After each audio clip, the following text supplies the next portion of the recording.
बिहार की शिक्षा व्यवस्था की बात करें तो निश्चित तौर पे बिहार की शिक्षा व्यवस्था भारत में सर्वश्रेष्ठ थी, लेकिन वह बीते दिनों की बात हुई। वह कंसेप्ट इसी मायने में था कि बच्चे अगर शिक्षक स्थानीय होंगे तो बच्चों को घर से लाने में आसानी होगी, कि बच्चों को दक्ष करना है।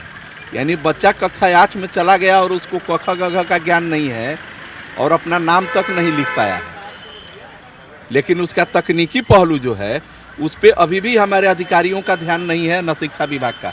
घर का मुखिया ही वैसा है। घर के लोग माने आपके 4 बच्चे हैं और चारों में आप किसी को ज़्यादा वेट देते हैं, किसी बच्चे को गलत काम भी करता है तो आप बोलते हैं ना बहुत अच्छा है, बहुत अच्छा है। और कोई ऐसा बच्चा है जो काम भी करके आता है, उसका जो पिता है वो तो घर के गार्जियन मुखिया जी हैं, यहाँ मुख्यमंत्री हैं। लेकिन सरकार में आगे जाकर के बात कहाँ रुकी हुई है, यही तो अचरज की बात है। मैं आपके चैनल के माध्यम से माननीय मुख्यमंत्री नीतीश बाबू से यह पूछना चाहता हूं कि हम समावेशी शिक्षकों का जो अधिकार है, आप समावेशी विकास की बात करते हैं, आप कहते हैं कि हम जो है क्या कहते हैं 10 लाख रोजगार देंगे, वह आपका 10 लाख छलावा रोजगार गया कहाँ? नमस्कार, मैं नंदन, आप देख रहे हैं न्यूज़ 24। अगर बात करें एजुकेशन सिस्टम की, खास तौर पर बिहार के एजुकेशन सिस्टम की, तो वो किस हद तक सुधरी है या फिर स्थिर है या फिर थोड़ी सी बिगड़ी हुई है, ये शिक्षकों से बेहतर और कोई बता भी नहीं सकता। तो हमारे पास कुछ शिक्षक मौजूद हैं, उनसे हम पूछेंगे सबसे पहले एजुकेशन सिस्टम के बारे में कि आपको क्या लगता है बिहार का जो एजुकेशन सिस्टम है उस पर हमेशा सवाल उठते रहते हैं, जबकि बिहार में शुरू से एजुकेशन बेस्ट रहा है, लेकिन अब थोड़ा लचलचा गया है। अगर बिहार की शिक्षा व्यवस्था की बात करें तो निश्चित तौर पे बिहार की शिक्षा व्यवस्था भारत में सर्वश्रेष्ठ थी, लेकिन वह बीते दिनों की बात हुई।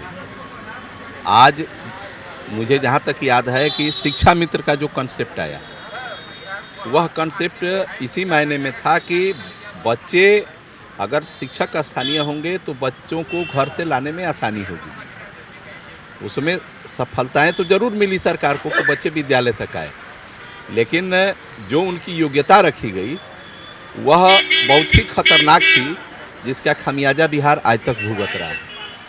कारण कि शिक्षक को शुरू से ही प्रशिक्षित होना चाहिए, और यहाँ शिक्षा मित्र हाई स्कूल पास जो लोगों को रखा गया, वह कहीं न कहीं एक आज़ादी की लड़ाई जो भारत ने लड़ी थी, उसी प्रकार बिहार को शिक्षा की आज़ादी के लिए एक लड़ाई लड़नी पड़ रही है।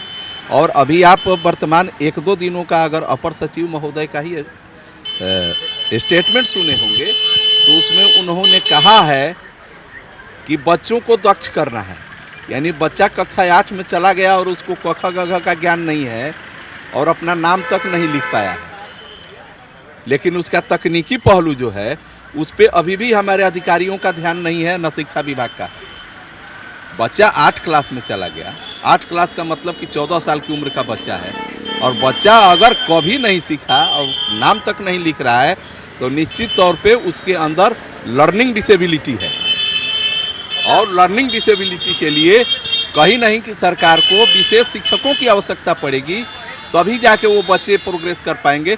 अन्यथा की स्थिति में आप कितना भी पीएससी से शिक्षक लाइए, उन बच्चों का कोई विकास नहीं होने वाला। अच्छा, बात करें शिक्षा की ही, तो बिहार को एक समय पर कहा जाता था बैकबोन ऑफ मैथमेटिक्स, यानी गणित की रीढ़ की हड्डी। और वही बिहार आज के डेट में अगर बाहर बिहार के लोग जाते हैं तो उन्हें इस नज़रिए से देखा जाता है कि शिक्षा के मामले में इसको तो कुछ आता होगा नहीं। जी, यहाँ तो शिक्षा तो देखिए, शिक्षा तो है ही। अब जैसे शिक्षित लोगों को हाशिए पे करके, और कोई ऐसा भी हुआ है काम कि जैसा सर बता रहे थे, तो टीचर जनरल टीचर को लाके सरकार उन पर पूरा ध्यान दे रही है। तो बिना ध्यान दिए तो किसी पर जब तक ध्यान नहीं दीजिएगा, आप ही आए यहाँ ध्यान दे रहे हैं तब ना काम हो रहा है। तो हम लोग पे सरकार का जैसे ध्यान ही नहीं है, कोई ध्यान रहता तब ना जाके होता है, ध्यान ही नहीं है। तो 2015 के बाद से सारा ध्यान उधर चला गया। शिक्षा से रोज़गार भी एक शब्द निकल कर आता है, और रोज़गार बिहार में कितना है उससे आप भी परिचित होंगे ही, और कितना नहीं है। वहीं पर बिहार के माननीय मुख्यमंत्री जी नियुक्ति पत्र बांटकर रोज़गार देते हैं, और साथ में ये दावा भी करते हैं कि हम बाहर के राज्यों से लोगों को बुलाकर यहाँ रोज़गार देंगे। लेकिन यहाँ के लोगों का क्या, वो तो बाहर जाकर रोज़गार कर रहे हैं। यहाँ के लोगों को वैसा ही, माने देखिए घर का मुखिया ही वैसा है। घर के लोग माने आपके 4 बच्चे हैं और चारों में आप किसी को ज़्यादा वेट देते हैं, किसी बच्चे को गलत काम भी करता है तो आप बोलते हैं ना बहुत अच्छा है, बहुत अच्छा है। और कोई ऐसा बच्चा है जो काम भी करके आता है, उसका जो पिता है वो तो घर के गार्जियन मुखिया जी हैं, यहाँ मुख्यमंत्री हैं। तो मुख्यमंत्री हैं तो उनको ये ध्यान देना चाहिए ना, उनको तो अपने राज्य के बच्चों को बाहर भेज दीजिए मजदूरी करें, और दूसरे राज्य के लोगों को, मजदूरों लोगों को बोला कि यहाँ नौकरी दे दीजिए, बढ़िया बढ़िया नौकरी देकर उसका पूजा कीजिए। लेकिन सरकार में आगे जाकर के बात कहाँ रुकी हुई है, यही तो अचरज की बात है। मैं आपके चैनल के माध्यम से माननीय मुख्यमंत्री नीतीश बाबू से यह पूछना चाहता हूँ कि हम समावेशी शिक्षकों का जो अधिकार है, आप समावेशी विकास की बात करते हैं, आप कहते हैं कि हम जो है क्या कहते हैं 10 लाख रोजगार देंगे, वह आपका 10 लाख छलावा रोजगार गया कहाँ? आप गांधी मैदान में क्या कहते हैं दिखावे के लिए नियुक्ति पत्र सामान्य क्या कहते हैं शिक्षकों को बांटते हैं। लेकिन आपके चैनल के माध्यम से मैं यह बताना चाहता हूं क्या कहते हैं उस गुमराह सरकार को और उन पदाधिकारियों को और इस बिहार की क्या कहते हैं जनता को कि नीतीश कुमार केवल क्या कहते हैं दलगत राजनीति कर रहे हैं। और यदि यह दलगत राजनीति कर रहे हैं तो मैं आपको बता दूं कि 20 से 25 लाख वोट जो है हम विशेष शिक्षक 1037 को जो संख्या में है प्रभावित करने का दावा रखते हैं। और उनको यदि यह लग रहा है कि हम नहीं कर सकते हैं, केवल कह रहे हैं, तो अगले क्या कहते हैं चुनाव में यह अपना देख लेंगे कि इनका क्या हश्र होगा। और हम घर घर जा कर के अभियान के माध्यम से जिनके अभिभावक माता पिता हमारे बच्चे, उनके ससुराल वाले, उनके ननिहाल वाले, और क्योंकि वह मांग कर रहे हैं कि हमारे बच्चों को जो है अस्थाई शिक्षा के लिए अस्थाई हमें विशेष शिक्षक चाहिए। हम विशेष शिक्षक तो हैं, लेकिन हमारा जो क्या कहते हैं मूलभूत आवश्यकता है उसकी पूर्ति नहीं हो रही है। और आप एक तरफ क्या कहते हैं जिनके लिए कुछ करना चाहिए उसके लिए कर नहीं रही हैं। वह जो है शिक्षकों का संविधान है, बिना जाने क्या कहते हैं शिक्षक जो है विद्यालय में जो है पढ़ा नहीं सकता है, उसका प्रशिक्षण दे करके उन सामान्य शिक्षकों को जो ये 5 लाख बहाल किए हैं, हम लोग उनको पढ़ाते हैं और ट्रेंड करते हैं तो वो जा करके पढ़ाने के काबिल होते हैं उस विद्यालय में उस सामान्य बच्चे को।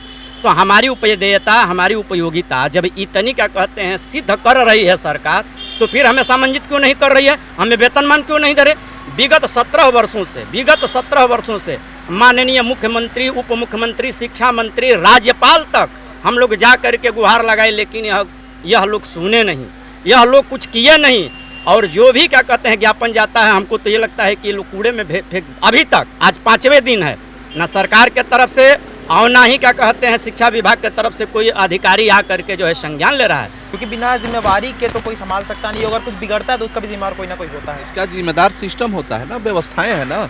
आप अपने होश में याद करिए, और आज भी शिक्षा विभाग में जो भी विज्ञापन आते हैं पता चलता है कि अंतिम तिथि तक विज्ञापनों में संशोधन चलता रहता है। हटाया गया, ये जोड़ा गया, ये हटाया गया, जबकि किसी भी विज्ञापन का अगर 3 बार संशोधन हो गया तो संवैधानिक रूप से उस विज्ञापन को ही रिजेक्ट कर देना चाहिए। और बिहार में शिक्षा विभाग में जितनी भी नियुक्ति हुई है, कोई विज्ञापन उठा लीजिए जिसमें 3 से अधिक संशोधन न हुआ हो। और कहाँ ट्रेनिंग, कौन सी ट्रेनिंग? ट्रेनिंग के नाम पे पैसों का बंदरबाट हो रहा है। नए 1,20,000 शिक्षक जो लाए गए हैं उनको क्या था कि मैंने जागरूकता कार्यक्रम इनको कराया जाएगा, किया गया, BRC गए, भेज दिया गया विद्यालय, जाइए पढ़ाइए। जब पढ़ाना ही था तो उसी समय उसको आप योगदान पत्र देते। तो 1 महीना तो शिक्षकों को इन्होंने घुमाया रोड पे, कभी यहाँ जाओ कभी वहाँ जाओ। एक बार भी सरकार ने ये नहीं सोचा कि जो बाहर से भी बच्चियाँ आई हैं जिनका कोई यहाँ ठिकाना नहीं है, उनको आप अनजाने जगह पर भेज रहे हैं, फिर 5 दिन बाद कह रहे हैं वहाँ जाओ। और आप उत्सव मना रहे हैं, इसका मतलब कि इसके पहले कोई रोजगार सृजन नहीं हुआ बिहार में, और न इतने बड़े पैमाने पर कोई नौकरियां दी गई। आप अपने ही कार्यकाल को उस कार्य से ये बता रहे हैं कि नहीं हम नहीं कर पाए थे जो आज कर रहे हैं। और ये पहला हुआ है कि औपबंधिक नियुक्ति पत्र बिना विद्यालय के बांटे गए। तो सरकार की मंशा और सरकार में बैठे हुए लोगों की मंशा जब तक साफ नहीं होगी, चाहे वर्तमान में चाहे भविष्य में।